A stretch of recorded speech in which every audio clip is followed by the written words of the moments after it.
Good morning সবাইকে। সবাই কেমন আছেন? এই তো সকাল সকালে চলে আসলাম রান্না নিয়ে। সকালে তো এসে রান্না করতে হবেই, কিছু করার নাই। সকালবেলায় এখন খিচুড়ি বসাই দিয়েছি। আজকে হাজব্যান্ডের পছন্দের রান্না করে দিব। তো সকাল সকালে যেহেতু অফিসে আমাকে লাঞ্চ দিতে হয় খাওয়ার জন্য, তার জন্য আমাকে লাঞ্চটা তাড়াতাড়ি তৈরি করতে হয় সকালে উঠে। তো আমি খুব বেশি সকালবেলা উঠি না, একটু বেলা করেই উঠি, বাট 8টা এরকম 8:45 দিকে উঠে আমি রান্নাটা বসিয়ে দিই। 9টার মধ্যেই আমার রান্নাটা হয়ে যায়। তো আজকে ভাবলাম ঝটপট খিচুড়ি আর ডিম ভুনা করে দিয়ে যাক। এদিক থেকে আমার ছোটো আম্মু আমাকে ডাকতেছে, দেখি কি বলে। ও উঠে পড়বে, এর জন্য বলতেছে আম্মু আমাকে মশারি খুলে দাও। ও সচরাচর মশারির নিচে থাকলে মশারি খুলতে চায় না। মশারি খুলতে গেলে খুব রাগারাগি করে, মানে মশারি নিচেই থাকবে। আর ভাবলাম যে যেহেতু সুযোগ আছে, খিচুড়িতে পানি দিয়ে আসছি আমি এদিকে, তাহলে আমার গাছগুলো একটু দেখে যাই। আর বাইরে এত সুন্দর বাতাস আজকে, অনেক বেশি বাতাস, মানে অনেক ভালো লাগতেছে এত বাতাস। আর ঝড়ের মতন বইতেছে। আর ভাবলাম যে গাছগুলোর মধ্যে একটু পানি দিয়ে দিব। তো গাছগুলো পানি দেই। আর হলো কিছু গাছের পাতা আমার একটু পরিষ্কার করতে হবে। পাতাগুলো পরিষ্কার না করলে পরে গাছটা হলো মানে কেমন জানি হয়ে যাচ্ছে, যে আমার বাগান বিলাস গাছটা নষ্ট হয়ে যাচ্ছে। ফুল ধরে, প্রচুর ফুল ধরে, কিন্তু গাছের পাতাগুলো কেমন যেন হয়ে গেছে। তো ভাবলাম ওই কাজগুলো করবো আগে, ওর আব্বুকে বিদায় দিয়ে নেই, রান্নাটা শেষ করে নেই। তারপর আবার মেয়েকে আনতে যেতে হবে। সব কাজটা সেরে আমি হলো গাছের দিকে লাগবো। তো এইদিকে হলো ঘুম থেকে উঠে এসেছে। আর হলো আমাকে আজকে বলতেছে, মামুনি আমি আজকে বিছনা উঠাতে পারবো না, তুমি হলো বিছনা উঠাও গা। তো প্রতিদিন তো ছোটো মানুষ, ইচ্ছা করে না। তো ভালোই, একদিন বিছনা উঠালে আমার একটু উপকার হয়, আমার কাজটা একটু কমে। কিন্তু ও কিন্তু ভালোই উঠাইতে পারে, একদম খুব সুন্দরভাবে। এদিকে আমি ডিমগুলো ভেজে নিচ্ছি। আমাদের মেয়েদের তো আসলে সংসারে কাজের শেষ নেই, দেখা যাচ্ছে সকাল থেকে রাত 12টা পর্যন্ত বিছানা যাওয়ার পরেও মনে হয় এই করিনি, এই মনে হয় এই কাজটা করিনি। আবার রান্নাঘরে যাই, 2বার 3বার করে দেখা যায় যে উঠার লাগে। আবার রাত্রেবেলা দেখা যায় যে 1টা বাজে, 1:30 বাজে, 2টা বাজে, তখনও উঠতে হয় কেন, ফ্রিজে খাবার রাখতে হবে ঠান্ডা হওয়ার পরে। মানে এটা একটা খুব, মানে প্যারার মধ্যে থাকতে হয়। মাথাটা কখনোই দেখা যায় যে একদম স্মুথভাবে থাকে না। সবসময় কিন্তু আমাদের টেনশনের মধ্যেই দিন চলে যায়, তাই না? এটা আমাদের আসলে প্রত্যেকটা মেয়েদেরই একটা কী বলবো, টেনশন। সকালে কী করব, রাত্রে কী করব, সকাল হলে কী রান্না করব, মানে কেমন যে একটা টেনশনের মধ্যে পড়তে হয় অল টাইম। যেমন আমি হলো আজকে কী রান্না করব, এই টেনশনে আমি পাগল হয়ে গেছিলাম। পরে ভাবলাম যে কী রান্না করে দেবো, খিচুড়ি রান্না করে দিই।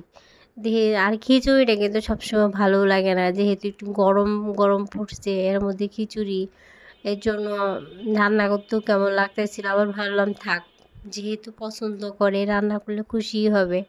তো এই তো আমার ডিম ভুনাটা আমি বসাই দিয়েছি, ডিমও দিয়ে দিয়েছি, এখন হবে। তারপরে ওর আব্বুকে নাস্তাটা বানিয়ে দিব। নাস্তা বানাইতে বলতে রুটি খাবে, রুটিরে ভেজে দেবো। রুটি তো আমি আগেই ভেজে বানিয়ে ফ্রোজেন করে রেখে দেই। শুধু পরের দিন সকালবেলা আমি যখন যাবে তখন শুধু ভেজে দিই। কারণ একসঙ্গে রুটি বানানো আবার হলো রান্না করা, সব করা আমার পক্ষে সম্ভব হয় না। অনেক কষ্ট হয়ে যায়। এটা আমার না, সবারই অনেক কষ্ট হয়, তাই না? যতই সকালে উঠি তারপর একসাথে সব কাজ করা একদম অনেক কষ্টদায়ক হয়ে যায়। এই তো আমার খিচুড়ি দেখতে দেখতে খিচুড়ি হয়ে গেছে। আমি অল টাইম পোলাও চাল দিয়ে খিচুড়ি রান্না করি, বাট আজকে আমি হলো ভাতের চাল দিয়ে রান্না করছি। একটু মোটামুটাই হয়েছে, তো ভাল লাগবে। যেহেতু গরম, সে এমনি খিচুড়ি, তো আমি ভাবলাম যে পোলাও চালটা না দেওয়াই ভালো। তো এদিকে আমি ডিমটা গুলায় নিয়েছি, ডিম ভেজে দিব আর রুটি ভেজে দিব। আর ও আবার দেখা যাচ্ছে যে খালি ডিম দিয়ে খেতে পারে না, কোনো একটু ভাজি বা কোনো একটু কিছু ঝোল হলে রুটিটা ভালোভাবে খেতে পারে। এটা আসলে এক একজনের খাওয়ার বিষয়, কিছু করার নাই। তো আমি এই তো ফ্রিজ থেকে রুটিগুলো নিয়ে আসলাম। আমি কিন্তু রুটি এইভাবে ফ্রোজেন করে রেখে দিই। আপনারা কে কীভাবে রুটি ফ্রোজেন করে রেখে দেন জানাবেন কমেন্টে। আমারও ভালো লাগবে জানলে পরে। আর যদি অন্যভাবে রাখেন সেটাও আমাকে জানাবেন, তাহলে আমিও হলো উপকৃত হব এবং কি আপনাদের মতন করে রাখতে পারবো। কিভাবে ভালো থাকে, এভাবে তো ভালো থাকেই, তারপরেও এর থেকেও যদি আরও ভালো পদ্ধতি থাকে সেটা জেনে রাখলে পরে আমার জন্য সুবিধা হবে। তো এই তো, এই রুটি বেশি খাবে না, মাত্র 2টি রুটি ভেজে দিব। আর এইদিকে আমার ছোট আম্মুকে আজকে কী খাওয়াই দিব বুঝতে পারতেছি না, দেখি কি খাবে, রুটি খাবে না ভাত খাবে না লুডুস খাবে, যেটা খাবে সেটাই খাওয়াই দিব। এখন একটু বড় হয়েছে তো, খাওয়া নিয়ে একটু সকালবেলা একটু বায়না করে, আম্মু এটা খাবো না সেটা খাবো, আমাকে আজকে লুডুস করে দাও। বা আবার ডাল ভুনা এলো, ভাতটা খুব খাইতে ভালোবাসে, তাই আমি যেহেতু আজকে ডাল ভুনা করিনি সেহেতু বুঝতে পারছি না ওকে আজকে কী দিয়ে কী খাওয়াই দিব। ও, খিচুড়ি রান্না করছি, ভুলেই তো গেলাম আমি, দেখেন আমি কিন্তু খিচুড়ি রান্না করতেছি, আমি ভুলে গেলাম। তো ওকে খিচুড়ি খাওয়াই দিচ্ছি সকালবেলা। আর এইদিকেই তো আমার বড় আম্মু চলে আসছে, ওর জন্য খাবারটা রেডি করে নিয়েছি। আর এইদিক দিয়ে সবজি এনেছি, চাল কুমড়া এনেছি, আর হলো বেগুন। বেগুন হলো 200 টাকা কেজি, আর চাল কুমড়া নিয়েছে হলো 80 টাকা। মানে আমি বুঝলাম না, এত দাম জিনিসের, ডিমেরও দাম বেড়ে গেছে, পেঁয়াজ নিয়ে আসছি পেঁয়াজেরও দাম বেড়ে গেছে। মানে ওকে স্কুল থেকে আনতে যেয়ে এগুলো একটু প্রয়োজন ছিল, ওর আব্বু দেখা যাচ্ছে কয়েকদিন থেকে একটু রাত্রে আর্লি আসে না, আস্তে আস্তে দেখা যায় লেট হয়ে যায় অনেক, 11টা 11:30 12টা বেজে যায়। তো তখন তো আসলে দোকানপাট খোলা থাকে না, এর জন্য হলো আমি আনতেও পারে না বেচারা। তো আমি ভাবলাম যে আমি নিয়ে যাই। এদিকে আমার পর্দা ধোয়া কমপ্লিট আজকে, আলহামদুলিল্লাহ। পর্দা করলে হাত ধুইতে হবে না, কয়েকদিন ভরা দুটো দুটো করে পর্দা ধুয়ে আমি শেষ করে ফেললাম। আজকে পর্দা ধুলেই মানে পর্দাগুলো ধুয়ে দিলাম, তাই শেষ। আর এদিকে যে উনি হলো বিস্কিট খাচ্ছে, পটেটো বিস্কিট, সব বিস্কুট উনি খান না। আসার সময় ভাবলাম যে চিপস নিব না, আমাকে বলে দিছে আম্মু চিপস নিবা, তো ভাবলাম যে চিপস নিব না, বিস্কিট নেই।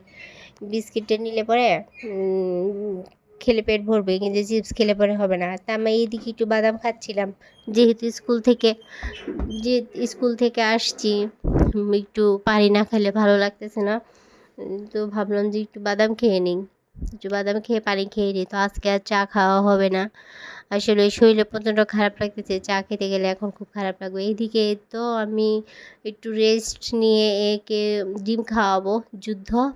আর লাঞ্চে এনে দাঁড়ায়ে নাচতেছে, বলতেছি, মানে কত কথা বলতেছে, আম্মু কেন তুমি আমাকে রেখে গেছো, এই সেই হাবিজাবি অনেক কথা বলতেছে। আরেকজন গোসল করতেছে, ওয়াশরুমে ঢুকেছে, আর ও হলো টুলের হয়ে বসে। আর দেখেন আমার বিছানার অবস্থা, মানে ঘর বাড়ি সব ওলট পালট হয়ে আছে। কখন এগুলো গোছাবো, কখন রান্না করতে যাব, আমি কিছুই বুঝতে পারছি না, মানে আমার মাথা ঘুরতেছে মনে হচ্ছে। তো আগে আমি হলো কি ডিমটা খাওয়াই নেব, ডিম খাওয়ায়ে গোসল করাই নেব। এইদিকে আমি হলো দুধ এনেছি, দুধটা জাল দেব, চিকেন বের করেছি, দেখি চিকেনটা রান্না করব, না হলে করব না, সময় না থাকলে যেটা হবে, কারণ আগে ঘরটর গুছাইতে হবে। আর এদিকে ওদের লেবুর শরবত করে দিয়েছি দুই বোনকে, দুইজনের জন্য। ও হলো কোরআন শরীফ পড়ে এসে লেবুর শরবতটা খেয়ে ফেলবে, আর এ হলো গোসল করে এসে খেয়ে ফেলবে। আর এদিকে আমি রুমটা ছটপট করে গুছাই ফেলছি, কারণ রুম যদি গুছানো না থাকে আমার মাথা একদম শেষ। আমি দেখা যাব ওদের সাথে খারাপ ব্যবহার করছি, আমার ভালোই লাগবে না। ঘর বাড়ি গুছানো না থাকলে আমার মাথা পুরো একদম, আমি একদম ডিপ্রেশনে চলে যাই, আমার জানি কেমন লাগে আমি জানি না। আপনাদের সাথেও এরকম হয় কি না বলতে পারবো না, যদি হয় তাহলে আমাকে জানায়েন। আর এই তো আমার আম্মুটা এখন একটু খেয়ে দিয়ে পড়তে বসবে, একটু সময় পায় না মেয়েটা আমার। খেয়ে দিয়ে গোসলটা করে কোরআন পড়ে আসলো, পড়ে এখন শরবতটা খেয়ে পড়তে যাবে। মানে দুপুরে খাওয়ার আগ পর্যন্ত পড়বে, তারপরে একটু শোয়াবো আমি, শোয়ানোর পরে তো একটু ঘুম থেকে উঠে বিকেলে নাস্তা টাস্তা করে অল্প করতে বলবে। আর এইদিকে মনে হচ্ছে বৃষ্টি আসবে না, বৃষ্টি পড়তেছে অলরেডি। আমি কাপড়গুলো ঘরে নিয়ে এসে রাখি। আর আজকে ভিডিওটা কিন্তু আমি এখানেই শেষ করে দিচ্ছি। আমরা এখন আমি গোসল টোসল ফ্রেশ হয়ে নাস্তা টাস্তা লাঞ্চ করে নেবো দুপুরের। তো আপনারা সবাই ভালো থাকেন, সুস্থ থাকেন, আবার নতুন আর একটা ভিডিও নিয়ে দেখা হবে ইনশাআল্লাহ। সে পর্যন্ত সবাই ভালো থাকবেন, আল্লাহ হাফেজ, আসসালামু আলাইকুম সবাইকে, শুভ দুপুর।